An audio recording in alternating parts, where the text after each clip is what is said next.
2절까지 시작. 여호와께서 그에게 이르시되 나를 위하여 3년 된 암소와 3년 된 암염소와 3년 된 순양과 순비둘기와 쥐비둘기 새끼를 가져올지니라. 아브라함에게 모든 것을 가져다가 그 중간을 쪼개고 그 쪼갠 것을 마주대하여 놓고 그 새는 쪼개지 아니하였으며 솔개가 그 사체 위에 내릴 때는 아브라함이 쫓아들어 해질 무렵에 아브라함에게 깊은 잠이 임하고 큰 흑암과 두려움이 그에게 임하였다. 여호와께서 아브라함에게 이르시되 너는 반드시 알아 내 자손이 이방에서 객이 되어 그들을 섬기겠고 그들은 400년 동안 내 자손을 괴롭히리니 그들이 섬기는 나라가 내가 징벌할지며 내 후에 내 자손이 큰 재물을 이끌고 나오리라. 너는 장사하다가 평안히 조상계로 돌아가서 장사될 것이요 내 자손은 4년 만에 이 땅으로 돌아오리니 이는 아모리 족속의 죄악이 아직 가득하지 아니함이니라 하시더니 해가 져서 어두울 때에 연기나는 나무가 보이니 타는 햇불이 쪼갠 사이로 지나가더라. 그날에 여호와께서 아브람과 더불어 언약을 세우시리니 내가 이 땅 여구 강가에서부터 그 큰 강 유프라디스까지 내 자손에게 주노니 곧 겐 족속과 그니 족속과 had몬 족속과 헷 족속 이 족속과 울과 족속과 아우리 족속과 가만 족속과 기르가니 족속과 여부수 족속의 땅이라 하시더라.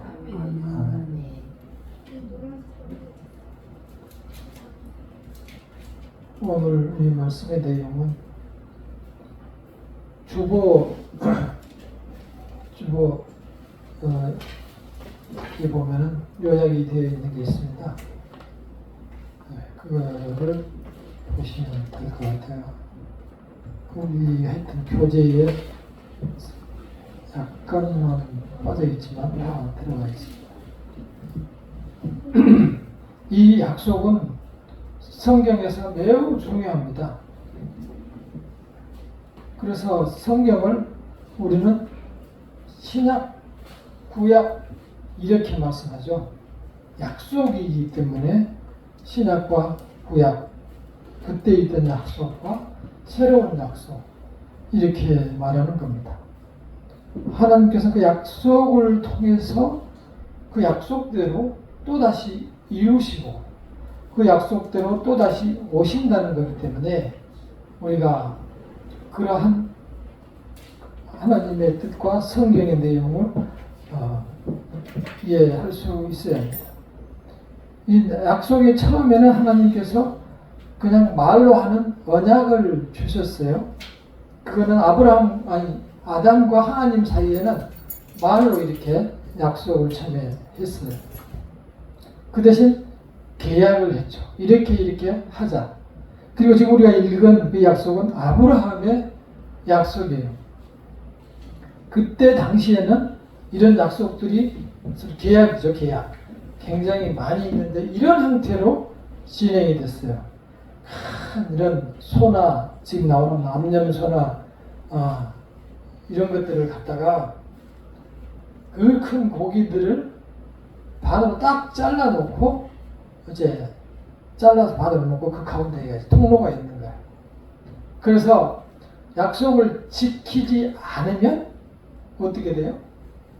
이렇게 된다. 상당히 무서운 그 약속이었죠. 그러한 약속을 소위 말해서 목숨을 걸고 하는 그러한 약속이었어요. 무슨 뜻인지 아시겠죠? 왜 굳이 짐승을 잡아서 그 약속을 했느냐?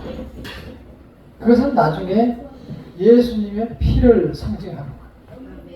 이때 당시에는 그냥 안 지키면 그냥 칼로 이렇게 베듯이 죽임을 당한다는 그런 아주 엄한 그러한 약속이었는데 그러한 약속을 지키지 않으면 우리끼리 하나님과 자녀들 사이에 약속을 지키지 않으면 죽을 수밖에 없는 그 약속을 해결해 주신 분이 바로 예수님이기 때문에 우리는 은혜 안에 산다 이렇게 얘기하는 거예요. 지금 이 약속은 그때 당시에는 이렇게 아주 엄격했어요. 그것을 현실에 적용해서 그때 당시에는 왕하고 이제 그 신하들, 각 도지사 이런 사람들 간에 약속, 봉신이라고 하는 그 지방 그 장관, 지방 도지사하고 왕하고 약속을 하는 거예요. 너희들은 경기도를 다스리고 그 대신 경기도에서 얼마의 세금을 걷어서 우리한테 내고 너도 거기서 세금을 걷어서 먹고 살아라. 그 대신 그 약속을 지키지 않았을 때, 세금을 내지 않았을 때 이렇게 죽는 거야 라고 그때 당시 약속을 했다는 얘기예요. 대부분의 약속이 그때는 그렇게 아주 엄했어요. 그래서 이제 그 계약서 형식들, 우리 이제 시내산에서 예수께서 하나님께서 그 계약서를 모세를 통해서 전할 때 그때 당시에도 여기에 나와 있는 계약서 형식으로 되어 있었어요. 자세한 거는 나중에 이제 선지자들이 만들었지만 이 형식 자체는 여기에 나와 있는 대로 하나님과 이스라엘 백성 사이에 그리고 역사적으로 이렇게 사인을 해서 우리가 이런 것을 지킨다는 의무 조항을 만들고 그리고 그 율법은 성서에 보관한다. 그리고 모든 백성들 앞에 다 이게 공포가 되기 때문에 백성들 앞에 다 그걸 읽어줬어요. 그 많은 것을 다 이거 하루 종일 읽어줬어요. 그렇게 해서 축복과 저주가 그 내용 속에 다 들어있었어요. 그렇게 해서 이제 약속을 하고 살아갔어요. 그러니까 구약 시대가 지금 살기가 훨씬 힘들었죠. 죽잖아요. 갈라지잖아요. 무서운 그런 약속 아래서 살아갔는데 놀라운 것은 그렇게 약속을 해도 안 지킨다는 거죠, 사람들이. 근데 저는 그때 당시 이스라엘 백성들만 그렇게 약속을 안 지키는 줄 알았는데 오늘날 성도들도 그렇게 안 지키는 사람들이 엄청나게 많아요. 그래서 우리가 그 하나님과의 약속인 일주일에 한 번 예배를 드릴 때는 그 약속이라고 생각하고 정성들에게 예배를 드려야 돼요. 그거 외에는 우리가 하나님 앞으로 지금 달리 나가는 방법이 없어요. 지금은 그러나 은혜의 시대이기 때문에 우리가 설령 우리가 잘못한다고 해도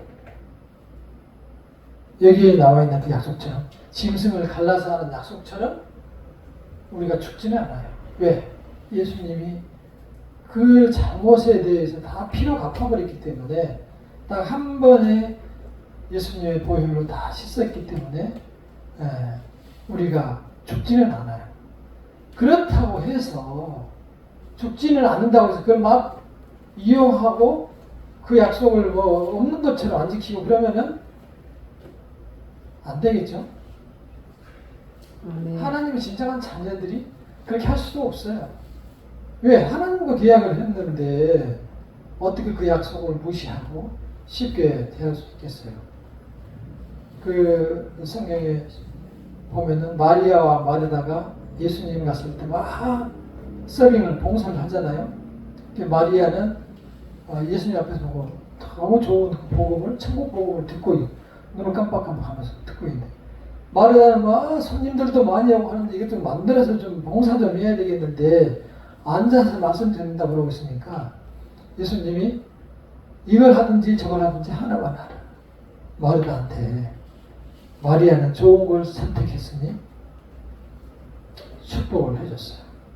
그러니까 사실 봉사하는 것보다는 지금 중요한 것은 하나님의 말씀이라는 사실을 간접적으로 해줬던 거죠.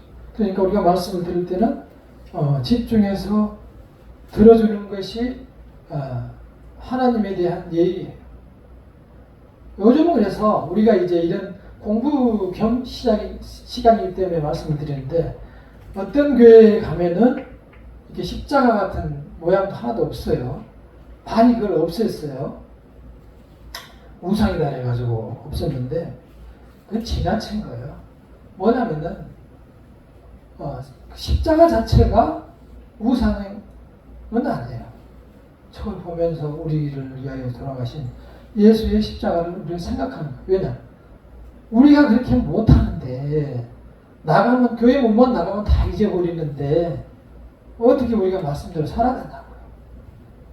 교회 몸만 밖에 나가면 다 잊어버리는데 어떻게 우리가 하나님을 나가서 찬양하고 말씀 읽으며 살아가겠냐고요. 세상이 우리를 그렇게 놔두지 않아요. 안 놔둬요. 계속 우리를 이렇게 유혹하기 때문에 우리는 파도처럼 우리의 마음이 세상에 따라서 움직이는 거예요. 나도 저 배를 타야 되는데, 나도 저 세상을 쫓아가야 되는데. 그러니까 금방 예수님 하나님의 말씀 잊어버리는 거예요. 살기가 힘들어요. 그러한 신앙으로는 평생 가도 똑같아요. 이 성경에 나와 있는 약속, 신약과 구약, 이 약속을 우리는 하나님이 주신 말씀으로 보고 듣고 이해해야 돼요.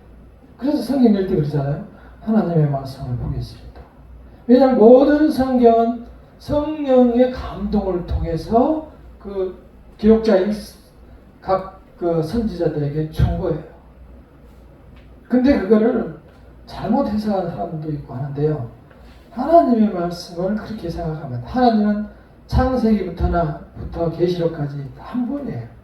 그 사람 그 한 분이에요. 그 말씀이 틀리지가 않아요. 그래서 신약과 구약이 딱 맞아서 덮어져 있어요. 딱 구약의 이런 내용이 신약의 뚜껑으로 다 덮여져 있어요. 그래서 완전한 하나의 말씀으로 되어 있어요. 그래서 앞뒤가 다 맞는다는 거예요. 우리는 그러한 약속을 쉽게 생각하면 안 돼요. 그리고 이제 뭐 돈이 중심이 되는 세상이 되다 보니까 모든 것을 돈으로 평가하고 그러는데요.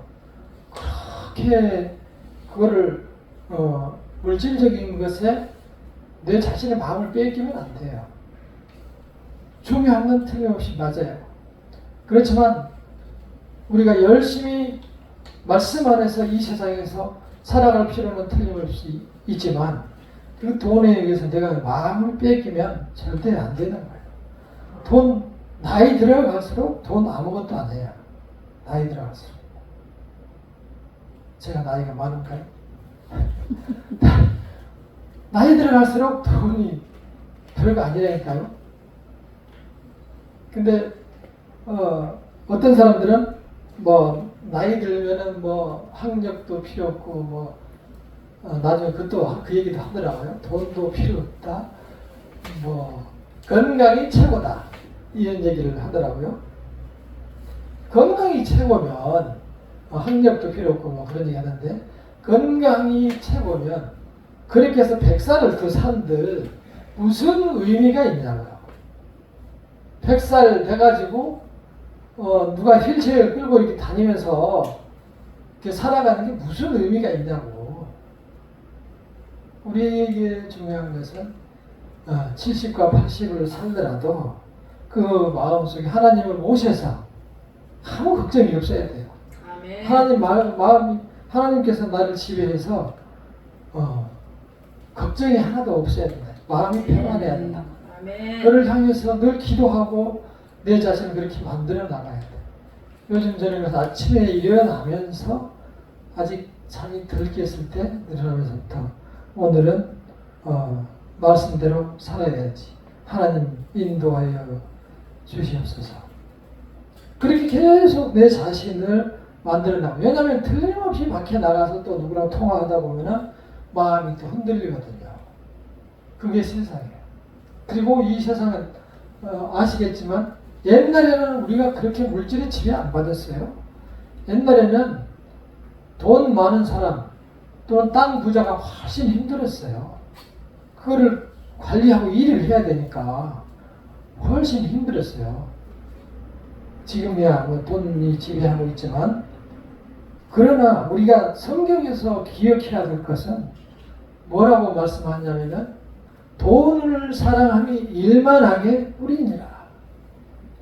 돈을 사랑함이 일만 악의 뿌리니라. 그리고 죄가 욕심이 잉태한 즉 죄를 낳고 죄가 장상한 즉 몰라요? 사망을 낳느니라. 딱 공식이에요, 공식.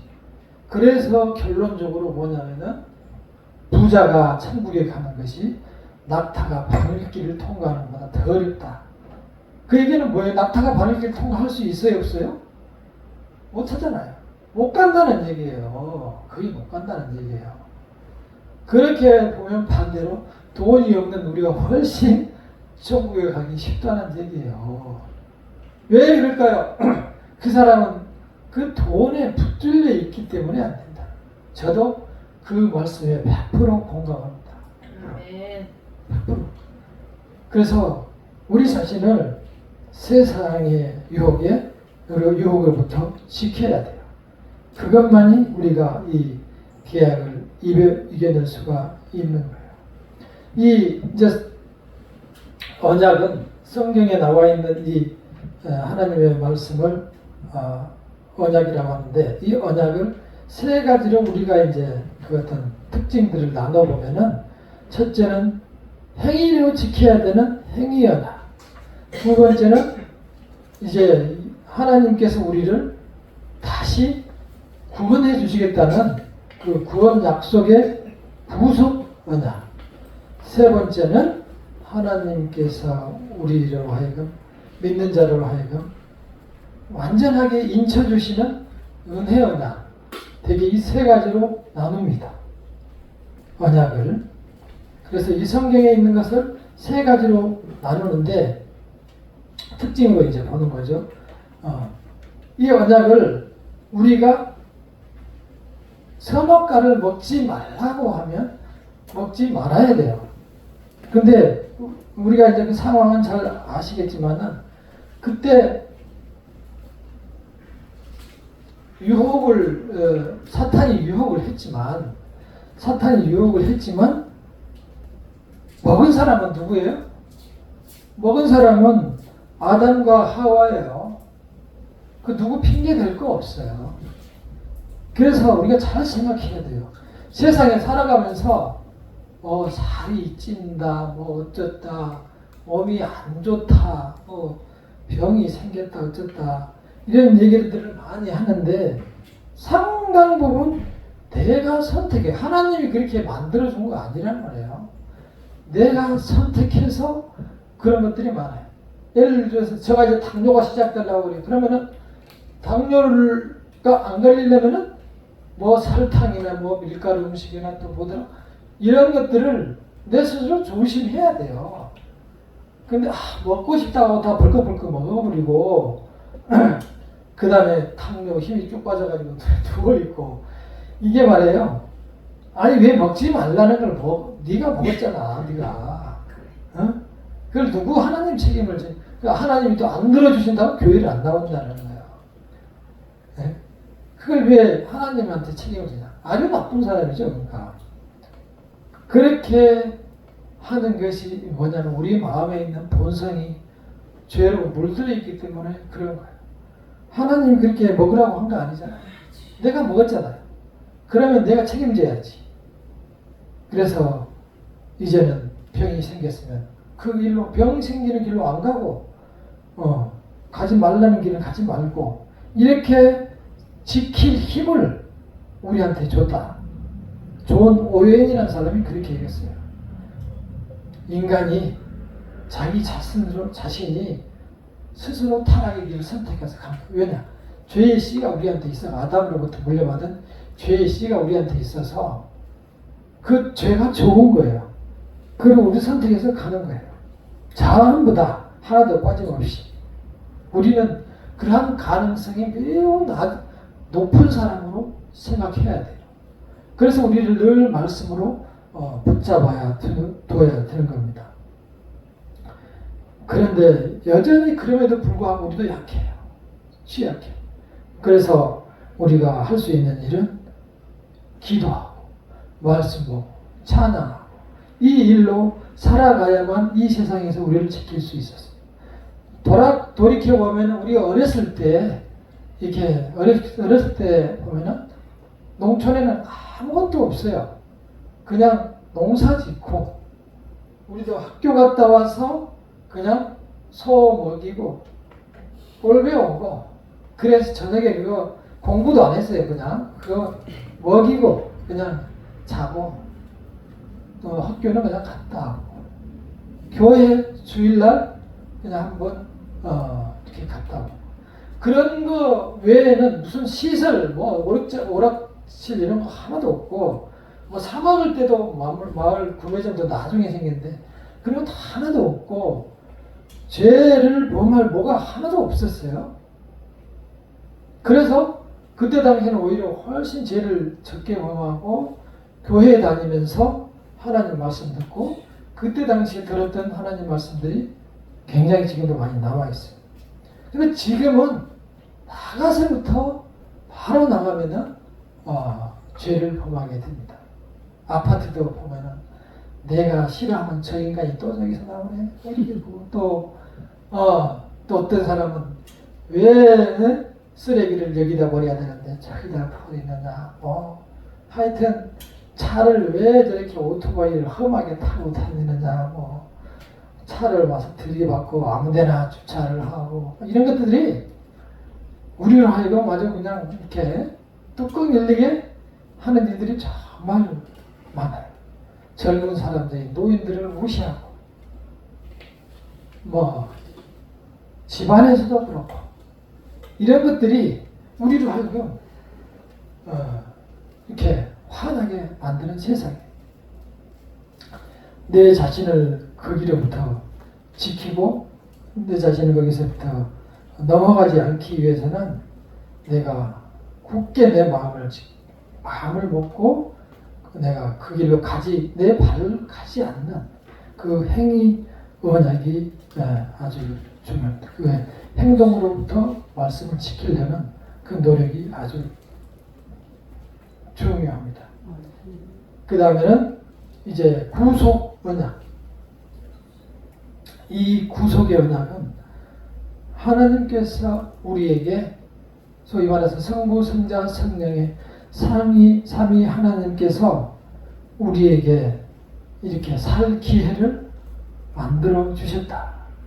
가만히 보아하니 저것들이 아담 이후로부터 죄를 범해가지고 그 아들들이 나와서 서로 싸워서 죽여버리고, 또 하나님을 떠나자고 바벨탑을 쌓고 하는 짓마다 나쁜 짓만 하니 불가능하다. 그래서 그때 노아의 홍수로 다 죽었잖아요. 한 명도 빠짐없이. 8명이 남아있었네. 그러니까 그 사람들 외에는 다 죽었단 말이에요. 그렇게 심판을 받았어요. 애들 보니 또 그러는 거예요. 그 후에도. 그러니 하나님께서 이제 이들에게 하나님의 품으로 너희들이 돌아오면은 살려주겠다. 성부, 성자, 성령 삼위 하나님께서 우리에게 이제 구원의 길을 열어주는 것, 그것을 구속의 언약이라고 합니다. 그 세 번째 은혜 언약이라고 하는 것은, 이것은 이제 우리의 행위 언약과 마치 이렇게 안 맞는 것처럼 느껴지기도 하는데 실제는 그렇지 않습니다. 우리는 그러면 은혜를 받았으면, 예수님의 도움으로 우리가 다 구원을 받았으면 안 지켜도 되네? 이런 소위 행위 언약과 배치가 되는, 반대되는 것처럼 이해할 수도 있는데, 그런 생각을 하는 것 자체가 그분이 택함을 받지 못했다는 증거입니다. 증거. 오히려 이 은혜라는 뜻은 나는 한 것이 하나도 없는데 왜 나를 구원해 줬을까? 수많은 사람들이 있는데 그 중에서 왜 나를 선택해 주셨을까? 내 자신이 나를 돌아다봐도 나는 잘한 것이 하나도 없는데 왜 나를 이렇게 선택해 주셨을까? 그 은혜에 감사한 것을 우리는 은혜라고 말합니다. 나는 하나도 한 것이 없는데 나를 위해서 그분께서는 목숨까지, 그 힘든 십자가까지 지셨구나. 그래서 예수님이 십자가에 들어가셨을 때 그렇잖아요.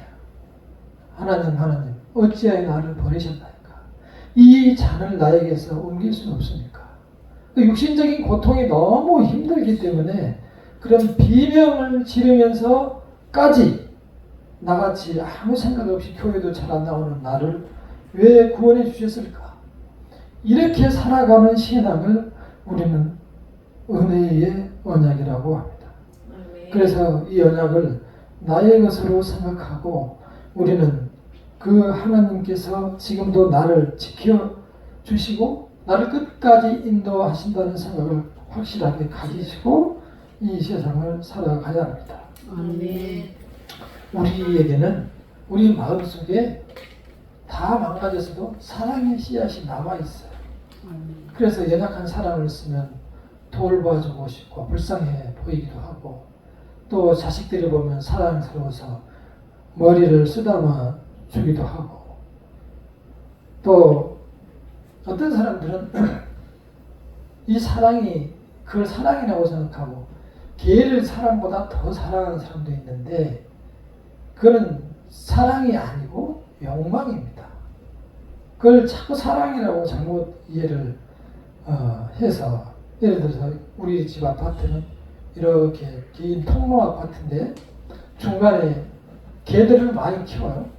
이제 지나가면 개가 막 죽일 듯이 쫓아와서 부딪히면서 우리한테 달려드는데 그 이제 망이 있으니 게 다행인데 어떨 때는 그분들도 모르고 문을 열고 나오는 경우가 있어요.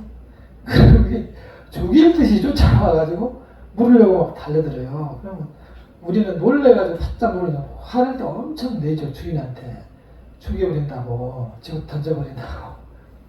그러면 이제 그 사람 하는 얘기가 아니 왜 저쪽 길도 있는데 이쪽 길도 다니면서 그러냐고. 개를 먼저 생각해요. 자기 개를 먼저 생각해줘요. 근데 개는 동물일 뿐만이 아니고 하나님의 형상을 닮지 않았어요. 사람만 하나님의 형상으로 만들었어요. 아멘. 개 키우는 사람이 잘못됐다는 것이 아니고 개를 사람보다 더 사랑하는 것은 심각한 문제라니까요. 그걸 문제가 아니라고 생각하는 것은 벌써 문제가 있는 거예요. 어떻게 개하고 사람하고 비교합니까? 사실은 얼마 전까지 잡아먹고 그랬잖아요. 개 키우는 사람들 보면은 나도 열받을 텐데 우리는 그 욕망과 사랑을 우리가 구분할 수 있어야 돼요. 어떤 사람은 심지어 뭐 하늘나라에서도 개가 뭐 다시 지금 우리가 키우던 개가 하늘나라에서 다시 태어난다라는 이야기를 그 유튜브 보니까 주장을 하는 사람을 봤는데 그건 아닌 것 같아요. 그러니까 자기 마음대로 생각해서 말해보면 안 되니까. 아니 우리 인간들도 구원 재림할 때 우리 인간들도 새로운 모습으로 다 태어나는 거예요. 지금의 모습이 아니고. 그럼 불구인 사람은 얼마나 억울하겠어요. 또 불구로 태어나면. 그러잖아요. 그러니까 우리는 구원받을 때 재림할 때 영원한 완전한 모습으로 새로 태어나는 거예요. 근데 천국에 가서 또 개를 또 있다면은 그 개집을 또 만들어야 되잖아요. 그리고 개는 또 뭘 먹이냐고. 그래서 개집도 없는데, 그러니까 그런 거는 추측이고, 태초를 생각해 보세요. 에덴 동산에 아무것도 개 걱정 이런 걱정을 안 했어도 하나님이 다 준비해서 호랑이가 사람을 물지 않았어요.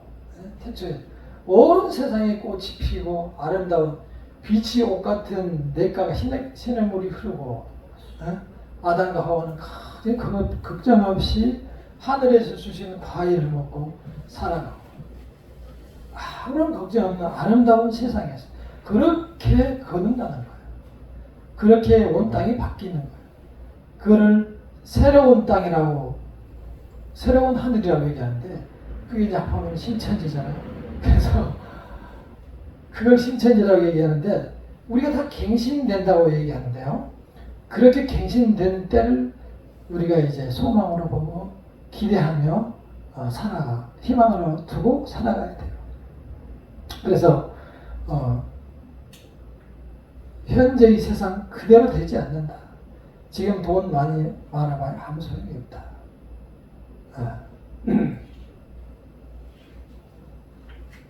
그렇게 해서 오늘 말씀을 마치도록 하겠습니다. 우리가 그 언약을 내용을 학문적으로 분류를 해보자면 행위의 언약과 다시 구원의 기회를 주겠다는 후속의 언약, 그리고 은혜의 언약, 예수를 믿으면 구원을 해주겠다는 은혜의 언약으로 나눌 수 있다. 이렇게 말씀을 드리면서 마치도록 하겠습니다.